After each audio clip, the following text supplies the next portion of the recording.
Հարգելի հետևորդներ, ընտրություններից հետո Հայաստանի հասարակական, քաղաքական շրջանակները ակտիվորեն քննարկում են բնականաբար ընտրությունների արդյունքները եւ հնարավոր սցենարները ու այդտեղ գլխավոր հարցերից մեկը, որ շոշափվում է Facebook-յան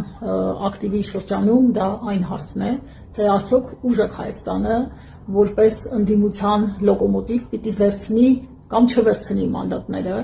սիրելի ինձ հետևող հայրենակիցներ, մի քանի արձանագրում եմ ուզում անել։ Ուժեղ Հայաստանը պատասխանատու քաղաքական ուժ է, ցանկացած որոշում կայացնելիս մենք պետք է հաշվի առնենք մեր ընտրողների վստահությունը եւ մեր երկրի առաջնային շահը։ Մյուս արձանագրումը, այս ընտրությունները ընթացել են տոտալ խախտումներով։ Խախտումները արձանագրվել են ոչ միայն բուն քվեարկության օրը, այլև ամբողջ նախընտրական շրջանում։ Վարչական ապարատը եւ քրեական գործիքակազմը տոտալ կիրառվել է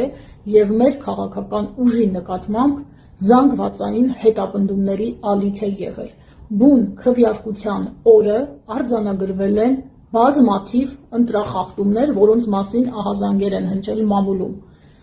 Դուք տեսել եք, թե ինչպես քվեարկության ավարտից հետո մի քանի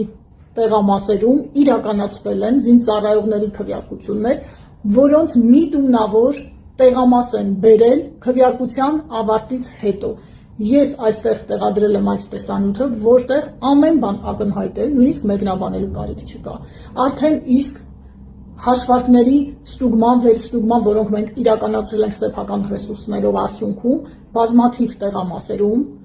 ուժեղ Հայաստանի ձայները պարզապես տրվել են այլ մերձիշխանական սատելիտ ուժերին։ Դուք գիտեք, որ մենք նաև վերահաշվարկի դիմումներ ենք ներկայացրել տասնյակ ընտրատեղամասերում, ուստի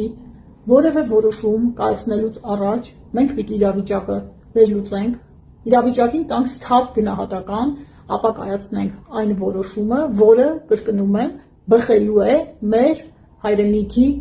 լավագույն շահից։ Սա ուզում եմ արձանագրել եւ այս տեսանյութով ինձ հետևող մեր հայրենակիցներին հավաստիացնել, սիրելի հայրենակիցներ, մենք շնորհակալ ենք մեզ վստահված շուրջ 350,000 ձայներին, քվեներին, մենք մեր հայրենակիցների կողքին ենք լինելու եւ չենք